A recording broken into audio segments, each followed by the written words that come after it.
Halo, selamat datang mahasiswaku di kelas Psikologi Seni. Senang sekali bertemu kalian kembali di dalam video ini. Nama saya Satwika, dan sebelum masuk ke pembahasan materi psikologi seni, nah dalam video pengantar ini saya akan mengulas tentang perspektif psikologi seni, bagian pengantarnya, gitu ya. Utamanya berdasarkan teori Psychology of Arts dari Kreitler dan Kreitler tahun 1972. Nah, sebelum menyaksikan video pengantar ini, Anda pasti sudah melihat video prolog, bukan? Yang saya posting di Elog juga. Nah, dan sudah menjawab beberapa pertanyaan reflektif di dalam forum diskusi setelah menonton video tersebut. Nah, mari kita telaah dan kita bandingkan jawaban kita setelah menonton video prolog tersebut dengan penjelasan teori di dalam video ini. Baik, saya percaya kalian semua yang mengikuti kelas psikologi seni ini pernah menikmati kesenian, ya. Entah itu kalian pernah nonton pameran lukisan, pernah melihat konser musik, membaca buku atau karya sastra, atau mungkin bahkan kalianlah senimannya. Jadi kalian suka bernyanyi, kalian main musik, kalian menggambar, atau kalian adalah seorang penari misalnya. Nah, secara disadari maupun tidak disadari, seni itu sungguh dekat dengan diri kita dan kehidupan kita sehari-hari. Nah, setelah menonton video prolog di Elo, Anda pasti sudah menjawab beberapa pertanyaan yang saya posting di forum diskusi, ya. Nah, mari kita lihat lebih dekat. Nah, menurut Anda, apakah seni itu? Ya, mengapa sih kita secara sengaja kemudian mendatangi seni? Dalam arti mendatangi seni adalah menikmati karya seni atau kita melakukan kesenian, ya. Kita secara sengaja tertarik datang ke art exhibition misalnya, melihat konser musik, atau bahkan setiap hari memutar musik kesukaan kita di Spotify gitu. Atau kita adalah seorang seniman itu sendiri, kita tekun membuat proyek kerajinan misalnya menyulam, menggambar misalnya. Nah, apa sih yang kita dapatkan bagi diri kita ketika kita melakukan pengalaman berkesenian kita itu? Kepuasan apa sih yang kita peroleh kok kita kembali melakukannya kembali kesenian tersebut? Berarti kan ada sesuatu di sini. Nah, mengapa yang terakhir kemudian mengapa seni itu penting gitu bagi manusia? Kenapa tidak bisa dipisahkan dari kehidupan manusia? Ya, nah mari kita menilik terlebih dahulu dari seni itu sendiri, dari deskripsi seni itu sendiri. Jadi seni itu adalah produk dari proses mental dan perilaku manusia, begitu ya. Nah, kalau ditelaah dari perspektif psikologi, singkatnya seni ini adalah sebuah produk dari itu tadi proses mental kita yang mekanismenya itu ada dalam otak dan tubuh kita, dan kemudian timbul ke perilaku kita, gitu ya. Jadi kita sebagai manusia itu kan makhluk yang berpikir, ya. Karena otak kita itu berkembang, prefrontal cortex kita itu berkembang jauh lebih advance daripada hewan gitu, sehingga kita mempunyai kemampuan tingkat lanjut gitu ya yang berkaitan dengan perilaku kognitif yang seperti judgment atau penilaian gitu ya, kemudian berpikir atau thinking, planning, merencanakan sesuatu, kemudian berekspresi gitu, mengambil keputusan dan lain-lain ya. Karena kita punya bagian otak yang lebih advance gitu daripada hewan. Nah, melalui fungsi otak yang berkembang tersebut, tentu saja manusia juga kemudian berkesenian gitu ya. Dan hanya manusia yang berkesenian gitu. Setidaknya itu yang kita tahu ya. Kita tidak tahu dunia hewan gitu, tapi kalau kita amati, kita observasi, manusia adalah satu-satunya makhluk yang berkesenian gitu ya. Nah, itu kaitannya dengan fungsi otak kita tersebut, dan kemudian kesenian itu sendiri merupakan refleksi terdalam dari diri manusia gitu ya. Jadi seni itu berkaitan dengan imajinasi, dengan kreativitas, dengan abstraksi. Jadi manusia itu punya kemampuan abstraksi dan berimajinasi, membayangkan dari sesuatu hal yang sesuatu realita, tapi kemudian kita modifikasi gitu menjadi imajinasi, dan kemampuan tersebut hanya bisa dimiliki makhluk dengan prefrontal cortex yang berkembang itu tadi. Jadi otak manusia tersebut. Ya, jadi kita bisa memanipulasi kenyataan atau realita kita dan bisa menciptakan sebuah kreasi yang berasal dari manipulasi tersebut. Ya, dan itu merupakan proses mental yang berlangsung di otak kita. Baik, sesungguhnya menelaah mengapa manusia itu berkesenian dan apa fungsinya merupakan hal yang sangat menarik sekali ya. Nah, dan ini kemudian telaah tersebut dilakukan oleh sebuah ilmu interdisipliner yang disebut dengan psikologi seni ya. Jadi psikologi seni ini merupakan konsep dan manifestasi studi interdisipliner ya. Kenapa disebut interdisipliner? Karena merupakan gabungan dari ilmu antara psikologi dan seni itu sendiri. Jadi melalui psikologi seni nanti kita akan bisa melakukan analisis seni dari berbagai perspektif psikologi. Antara lain dari sisi kognisi, sosial, humanistik, neuroscience, dan psikoterapi. Ya.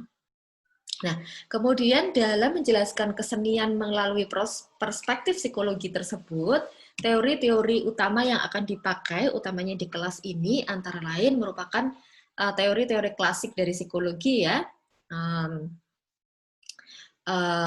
Antara lain adalah psikoanalisa dan teori kognitif dan perilaku, humanistik, sosial, neuroscience, dan psikoterapi atau penggunaan seni sebagai terapi psikologis.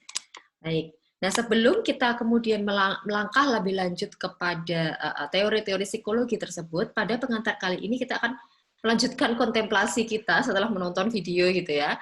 Nah, yakni melihat seni dan pengalaman seni melalui beberapa sudut pandang gitu yang bisa kita refleksikan, yaitu dari prinsip homeostatis, kemudian ketegangan dan pelepasan ketegangan, mobilisasi dan penyaluran energi, orientasi kognitif, serta empati.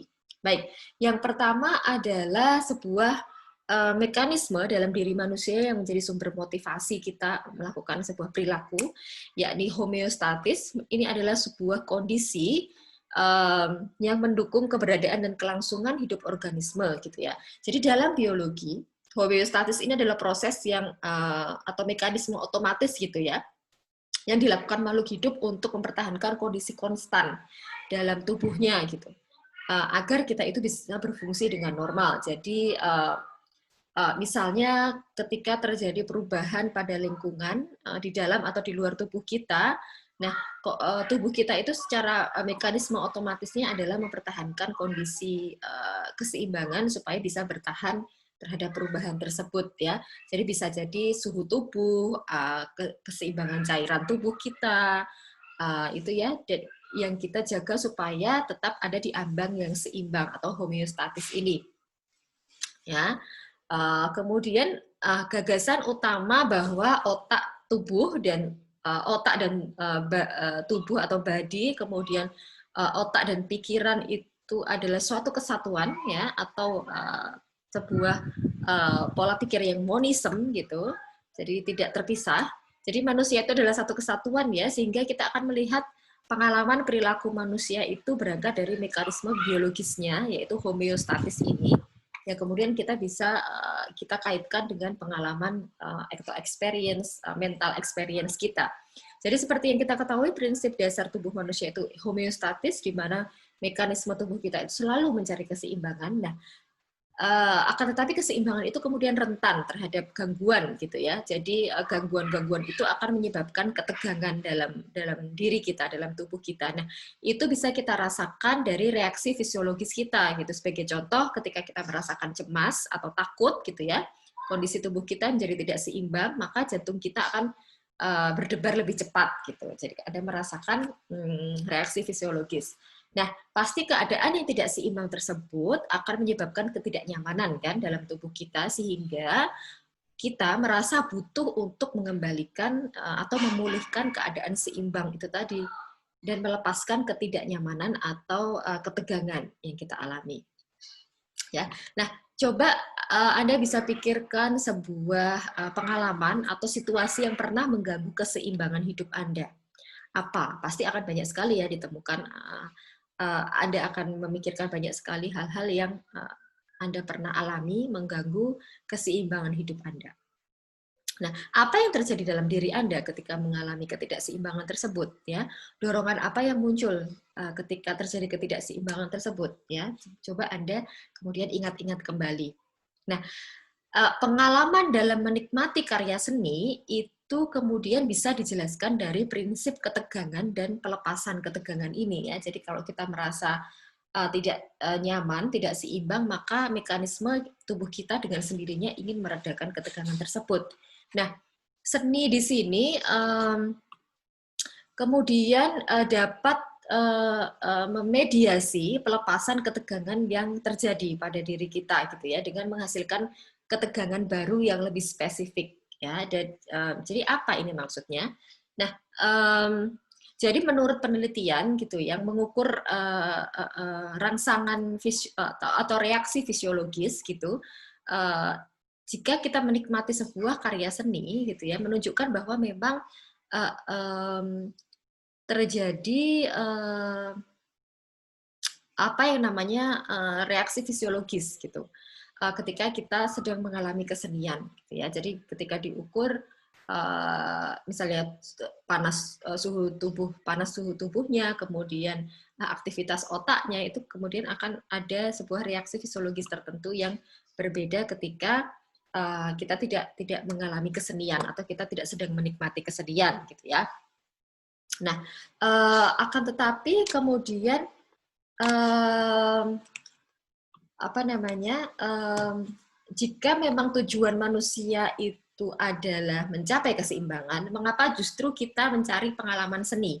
Mengapa kita mencari sesuatu yang kemudian bisa menimbulkan ketegangan dari tubuh kita gitu ya? Jadi karena ada reaksi fisiologis tersebut ketika kita menikmati kesenian, itu berarti kan terjadi tuh ketegangan dalam tubuh kita. Nah, mengapa kita malah mencari hal tersebut gitu ya? Studi kemudian menunjukkan bahwa memang ketegangan yang naik secara cukup gitu ya, jadi tidak berlebihan, itu akan dipersepsi sebagai hal yang menyenangkan ya, karena memang energi tersebut itu dapat meningkatkan aktivasi dan arousal atau gairah secara optimal gitu ya, tapi tidak berlebihan gitu, sehingga bisa menimbulkan rasa yang menyenangkan gitu ya, karena tidak berlebihan gitu. Nah, menurut teori, jadi penyaluran ketegangan yang menyebar atau diffuse tension itu bisa berupa keadaan yang tidak menyenangkan atau stres ya. Sebagai contoh itu dapat kita dapat menyalurkan stres tersebut atau ketegangan yang menyebar tersebut dengan melakukan ketegangan yang lebih spesifik. Dalam hal ini antara lain misalnya hobi, termasuk kesenian ya.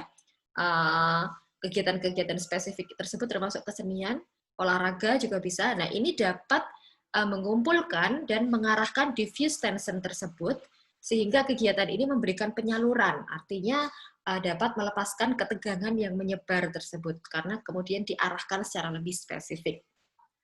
Nah, kemudian yang selanjutnya adalah orientasi kognitif dan pengalaman kesenian. Nah, ketika kita menikmati karya seni, kognisi kita itu akan secara otomatis mencari asosiasi yang familiar dan membuat makna dari apa yang kita alami gitu ya. Jadi misalnya gini, ketika kita menikmati sebuah koreografi tari gitu ya, seperti di video prolog tadi, kita akan mencari-cari makna yang atau membuat asosiasi dengan pengalaman yang pernah kita alami gitu. Jadi kita misalnya memaknai karya tersebut dengan kesedihan misalnya. Nah, karena dalam kognisi kita itu kita familiar dengan ekspresi kesedihan yang hampir sama yang ada dalam video tersebut gitu ya. Jadi pemaknaan itu akan tergantung dari asosiasi dalam kognitif kita. Nah, dengan pemaknaan tersebut yang sesuai dengan asosiasi dalam memori, dalam kognisi kita, ketegangan dalam diri kita tersebut akan turun dan kemudian timbul rasa senang. Gitu ya. Nah, karena orientasi kognitif manusia itu berbeda-beda menurut pengalaman masing-masing ya, maka satu orang dan orang lain pun akan berbeda dalam melihat dan memaknai karya seni tersebut. Nah, teori selanjutnya adalah empati atau teori feeling into. Nah, ketika kita menikmati karya seni, maka empati ini adalah sebuah karakteristik yang dominan gitu.